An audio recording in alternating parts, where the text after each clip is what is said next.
Bien, amigo oyente, espero que usted tenga su Biblia a mano y que haya localizado ya el capítulo 33 de este maravilloso libro de Ezequiel que estamos estudiando. Entramos hoy en la última división principal de este libro. De aquí en adelante, en los capítulos 33 hasta el 48, que es el último capítulo, vamos a ver la gloria de Dios y el reino venidero. El cambio que se nota aquí es algo extraordinario, y vamos a destacar esto al seguir adelante en este pasaje en particular. En el capítulo anterior, es decir, el capítulo 32, vimos que finalizaba con las predicciones en cuanto a las naciones que rodeaban a Israel, naciones que eran vecinas a la tierra de Israel. Había una relación estrecha entre ellos, por supuesto. En realidad, había parentesco de sangre. En esta sección que comenzamos hoy, Ezequiel regresa a Jerusalén, y Jerusalén e Israel serán sus temas, pero no de la forma en que lo hizo anteriormente. Hasta el capítulo 25, todo señalaba hacia la destrucción de Jerusalén, y él profetizó eso. Eso ya ocurrió, y se demostró que los profetas falsos estaban equivocados. Podríamos decir que inmediatamente él salió del aire. Él quedó silencioso, mudo, como se nos dice aquí. Él no podía hablar.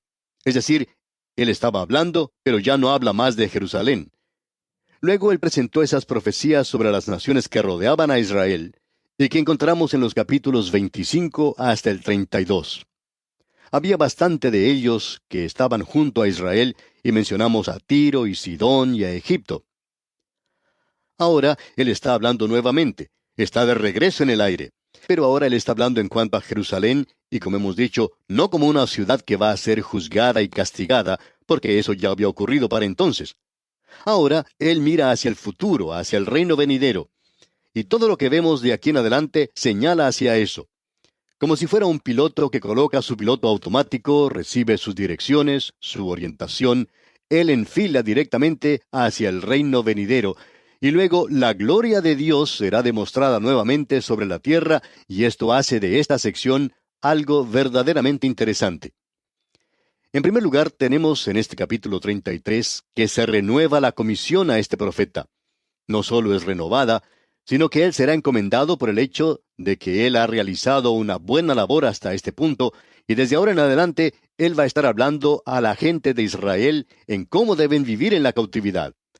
¿Cómo deben vivir ellos? Con gran expectación del futuro. Antes, ellos no tenían ninguna esperanza debido a sus pecados. Pero ahora, él mira hacia el futuro. Ellos tienen una esperanza ahora. Y hoy nosotros también tenemos una esperanza. Y nuestra esperanza no se basa en nada que hagan los hombres aquí o los cambios que pueda traer el psicoanálisis.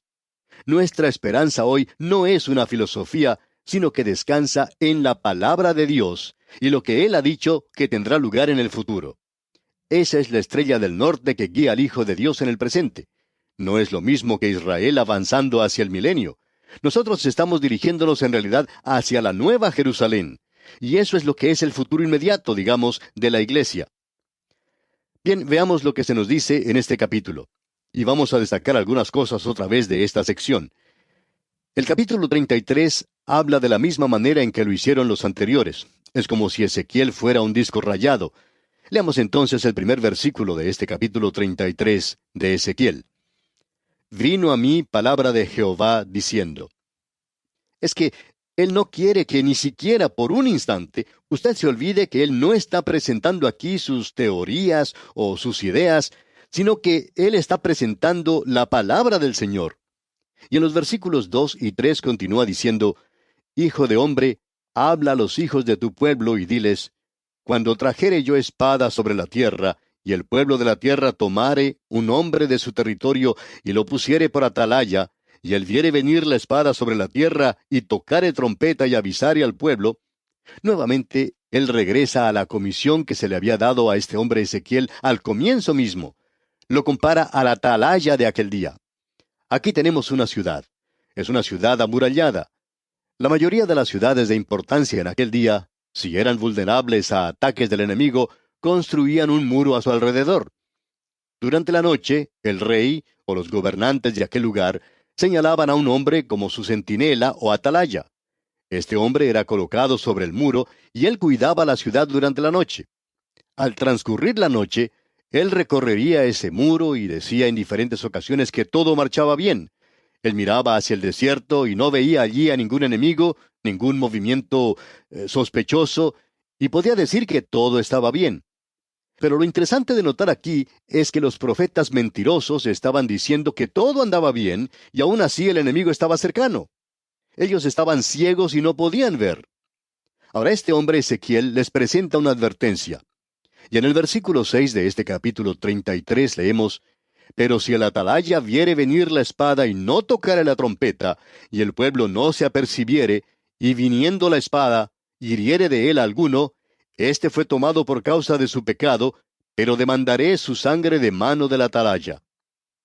El pueblo va a ser juzgado, pero el atalaya es responsable si él no les advierte. Ezequiel entonces tiene que advertirles del peligro. Los profetas falsos no lo hicieron. Él había hecho una buena tarea. Y en el versículo 7 continuamos leyendo: A ti, pues, hijo de hombre, te he puesto por atalaya a la casa de Israel, y oirás la palabra de mi boca, y los amonestarás de mi parte. Él había cumplido con esa comisión. Y continuamos luego en el versículo 8 que dice: Cuando yo dijere al impío, impío, de cierto morirás, si tú no hablares para que se guarde el impío de su camino, el impío morirá por su pecado, pero su sangre yo la demandaré de tu mano. Como usted puede ver, amigo oyente, la responsabilidad del atalaya era grande. De eso es de lo que estamos hablando aquí. Su responsabilidad era la de advertir a los impíos porque ellos iban a ser juzgados. Él tiene que presentarles la advertencia. Esta gente no le escuchó a él. Ellos no querían escucharle. Pero esta es la única forma que tiene el atalaya para descargar su obligación. Eso indica para nosotros hoy que la persona que está enseñando la palabra de Dios no necesita lograr resultados. O sea que ese no es un requisito esencial. Hay muchas personas que dicen: busquemos a un evangelista que pueda lograr resultados. Cuando esta gente ve que las multitudes se mueven en una reunión, creen que si van de la parte de atrás hacia el frente o del frente para atrás, que eso es algo bueno. Cualquier cosa con tal que la gente se mueva. Bueno, amigo oyente, eso no es lo importante. Lo importante cuando un hombre ha terminado de presentar su mensaje no es el ver algún resultado inmediato, sino que lo importante es que cuando él termina su mensaje se pueda ver si ha presentado la palabra de Dios. ¿Le ha presentado a la gente una advertencia? Eso es lo importante. Así es que no hay que tratar solamente de mirar a la gente que pasa hacia el frente, sino a la gente que está saliendo después de la última oración. ¿Han sido ellos advertidos del peligro? Eso es lo importante. Hemos estado mirando a la multitud equivocada y decimos: fulano de tal presentó una invitación tan dulce del Evangelio y mucha gente pasó adelante. No se hizo ninguna decisión en realidad, pero hubo movimiento. La gente iba hacia el frente, hacia atrás y en todas direcciones. Se veía mucha actividad. Sin embargo, amigo oyente, lo importante para el predicador que está presentando la palabra de Dios es si está advirtiendo a la gente del peligro en que se encuentra. Permítanos aclarar aquí que nosotros le damos las gracias al Señor cuando vemos resultados. De vez en cuando leemos cartas de personas que han aceptado al Señor Jesucristo como Salvador por haber escuchado la predicación de la palabra de Dios. Nos regocijamos en eso. Pero hablando honradamente, nosotros debemos presentar la palabra de Dios. Y tenemos que estar seguros de que la persona que lo escucha y que no hace nada ha sido advertido apropiadamente. Si no lo es, entonces nosotros somos los responsables. Esa es la razón por la cual nosotros la presentamos aquí en este programa de la forma en que lo estamos haciendo. Y esperamos que la gente se entere y que tenga el conocimiento salvador de Jesucristo. Bien, sigamos adelante y leamos el versículo 11 ahora de este capítulo 33 de Ezequiel. Diles: Vivo yo, dice Jehová el Señor, que no quiero la muerte del impío, sino que se vuelva el impío de su camino y que viva. Volveos, volveos de vuestros malos caminos. ¿Por qué moriréis, oh casa de Israel? Lo que aquí se dice es muy obvio. Dios no quiere juzgar. Eso es algo extraño para el Señor. Usted recuerda que Isaías hizo referencia a eso. Y Él quiere salvarles, y Él les está urgiendo a que se vuelvan a Él y que acepten la vida. Ahora estas personas tenían otra queja. Estaban diciendo que Dios no era justo en su juicio. Veamos lo que dice entonces el versículo 17 de este capítulo 33. Luego dirán los hijos de tu pueblo: No es recto el camino del Señor. El camino de ellos es el que no es recto. Estaban diciendo que Dios no era justo en su juicio. Y luego el versículo 18 dice, cuando el justo se apartare de su justicia e hiciere iniquidad, morirá por ello. Aquí no estamos hablando de alguien que está perdiendo su salvación. Dios dice que cuando uno de sus hijos comete pecado, Él lo va a juzgar. Y eso es exactamente lo que el apóstol Pablo dijo. Si nosotros nos juzgamos a nosotros mismos, entonces no seremos juzgados. A través de Juan, él dijo que había un pecado de muerte. ¿Pecado para quién? ¿Para los hombres perdidos? No. Él ya está bajo sentencia de muerte. Se refiere allí al Hijo de Dios. ¿Pero qué clase de muerte? Muerte física. Dios juzga a los creyentes hoy y nos sorprende mucho que haya personas que no se dan cuenta de esto después de que están en un trabajo y ese trabajo va cuesta abajo y ellos se están endeudando y las cosas van mal. Uno pensaría que ellos comprenderían el mensaje de que quizá Dios está actuando en juicio, de que quizá las cosas no andan bien allí. Bueno, Dios es justo en lo que Él hace, amigo oyente. Y en estos versículos 18 y 19 leemos, cuando el justo se apartare de su justicia e hiciere iniquidad, morirá por ello. Y cuando el impío se apartare de su iniquidad e hiciere según el derecho y la justicia, vivirá por ello. Si el hombre impío se vuelve a Dios, Dios le salvará, y Dios ha presentado eso de manera muy clara. Luego dice en el versículo 20, y dijisteis, no es recto el camino del Señor. Yo os juzgaré, oh casa de Israel, a cada uno conforme a sus caminos. Lo que sucede aquí es que esta persona ha sido llevada a la cautividad. Es una persona justa. Ha confiado en Dios y sin embargo él es llevado como las personas impías a la cautividad y él se está quejando. No podemos acusarle por quejarse, ya que parecería que Dios no está actuando justamente. Pero no entendamos mal este asunto. Usted está siendo llevado a la cautividad a causa del pecado de la nación, y usted está identificado con esa nación. Usted y yo hoy, amigo oyente, tenemos que pagar impuestos y muchas otras cosas al gobierno, y aparte también tenemos muchas obligaciones en el lugar donde vivimos. Es que nosotros estamos identificados con nuestras naciones, y eso era lo mismo para Israel. Pero luego Dios dice, un momento, yo juzgaré a cada uno de ustedes. Y amigo oyente, no interesa quién sea usted, usted tendrá que presentarse ante Dios. Si usted es un hijo de Dios hoy, Él lo juzgará por su pecado. Usted no va a perder su salvación, pero Él lo va a disciplinar. Pero si usted es un hombre perdido, usted no tiene ningún derecho ante Dios. Él nos ha presentado esto con toda claridad en el Nuevo Testamento. En la primera epístola universal del apóstol Pedro, en el capítulo 3, versículo 12, dice, porque los ojos del Señor están sobre los justos, y sus oídos atentos a sus oraciones. Pero el rostro del Señor está contra aquellos que hacen el mal. Dios no dice que Él no va a escuchar las oraciones de los impíos. Él simplemente dice que escucha las oraciones de los justos. Y Él no tiene ninguna obligación de escuchar a los demás. Pero si el hombre impío clama al Señor, entonces Él le librará. Pero el hombre impío no tiene ningún derecho o reclamo que hacerle a Dios. Cuando usted escucha a la gente decir, ¿por qué permite Dios que ocurra esto? ¿Y esa persona no es salva? Bueno, amigo oyente, esa persona no tiene ningún reclamo que hacerle a Dios. Dios es justo y Él está juzgando a un mundo perdido.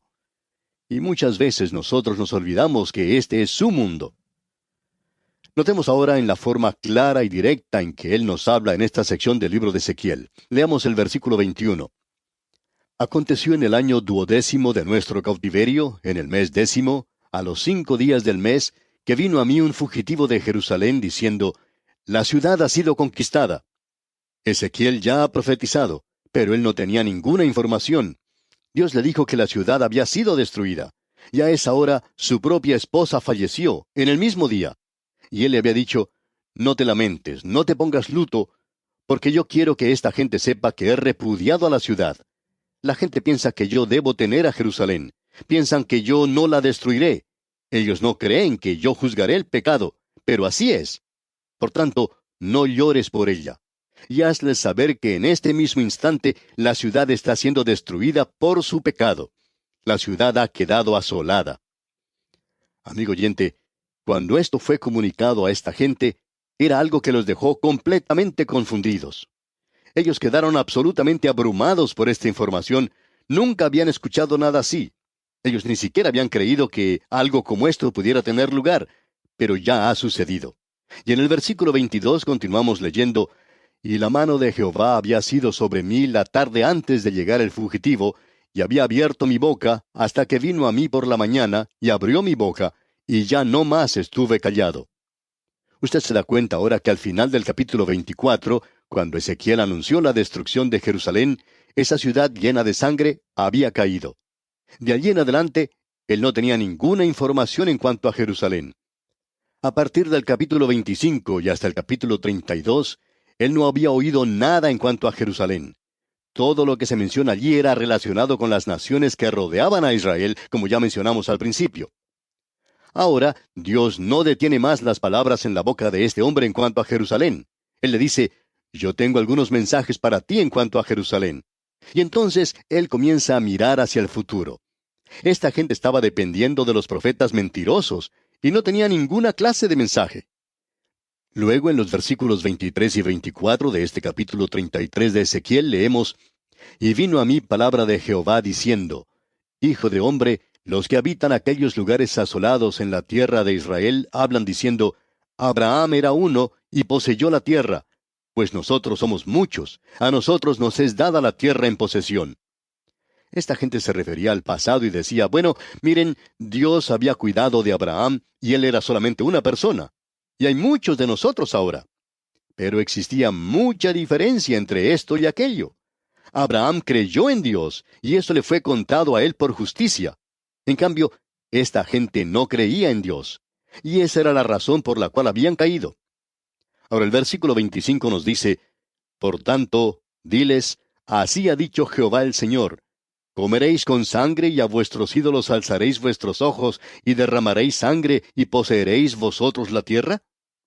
Dios les está diciendo que no va a permitir que ellos posean la tierra. Esa es la razón por la cual he sacado a los paganos de esa tierra a causa de su pecado. Y ustedes están haciendo la misma cosa, dice Dios. Ahora el versículo 28 de este capítulo 33 de Ezequiel dice, Y convertiré la tierra en desierto y en soledad, y cesará la soberbia de su poderío, y los montes de Israel serán asolados hasta que no haya quien pase. Hay personas que cuando logran visitar hoy Israel muestran tal gozo y tal júbilo y exaltación de ánimo que uno pensaría que están tomando drogas por la forma en que se están portando. Algunos dicen, ¿no es maravilloso ver esta tierra? Pero amigo oyente, ese es un lugar muy desolado, uno de los lugares más desolados que uno pueda encontrar. Y esa tierra se encuentra desolada en el presente porque el juicio de Dios está sobre ella. Y todo lo que uno tiene que hacer es ir y mirar allí que hay una falta tremenda de agua. Si uno puede regar esa tierra, florece como una rosa. Sin embargo, no hay agua suficiente. Ese es un gran problema. Por tanto, debemos decir que no podemos ver allí que se esté cumpliendo la profecía hasta cuando esta gente reciba un poco más de agua. Y sugerimos a esas personas que piensan que encuentran tanta profecía cumplida en ese lugar, que cuando vayan, pues, lleven un poco de agua para ayudar un poquito, porque Dios dice que será desolada. Y su juicio no es solo sobre la gente, sino sobre la tierra misma. Luego en el versículo 30 de este capítulo 33 de Ezequiel leemos, Y tú, hijo de hombre, los hijos de tu pueblo se mofan de ti junto a las paredes y a las puertas de las casas, y habla el uno con el otro, cada uno con su hermano, diciendo, Venid ahora y oíd qué palabra viene de Jehová. Ellos habían sido verdaderamente sacudidos. Van a escuchar lo que él tiene que decir ahora, pero ellos no van a seguirle. Leamos el versículo 31. Y vendrán a ti como viene el pueblo, y estarán delante de ti como pueblo mío, y oirán tus palabras, y no las pondrán por obra. Antes hacen halagos con sus bocas, y el corazón de ellos anda en pos de su avaricia. Como usted puede ver, amigo oyente, esta gente gusta de ir a la iglesia y de escuchar muchas cosas en cuanto al amor, y escuchar cosas lindas y hermosas, pero eso no ha cambiado sus cosas para nada. Usted recuerda que el apóstol Santiago dijo en una forma muy práctica, sed hacedores de la palabra y no solamente oidores. Y eso era exactamente lo que esta gente estaba haciendo. Luego en el versículo 33, versículo final del capítulo 33 de Ezequiel, leemos, Pero cuando ello viniere, y viene ya, sabrán que hubo profeta entre ellos. Ellos saben ahora que Ezequiel era un profeta. Pero aquí tenemos algo interesante. Ellos no creen que Él fue un profeta antes. Ellos saben que Él es un profeta de Dios, pero aún así ellos no escuchan lo que Él tiene que decir. Debemos decir, amigo oyente, que la incredulidad hoy es algo de la voluntad. No es algo mental, no es un problema, amigo oyente. Su cerebro y el mío no son lo suficientemente grandes como para presentar un obstáculo que no se pueda obviar y evitar que uno llegue a la palabra de Dios. El problema es que usted no quiere abandonar su pecado. Eso era lo que ocurría con esta gente. Ellos estaban dispuestos a ir y escuchar, pero eso no tenía ninguna clase de efecto sobre ellos. Esto es algo realmente extraordinario lo que tenemos ante nosotros. Y bien, vamos a detenernos aquí por hoy, amigo oyente. Continuaremos, Dios mediante, en nuestro próximo programa. Que nuestro Dios omnipotente derrame sobre usted sus ricas bendiciones.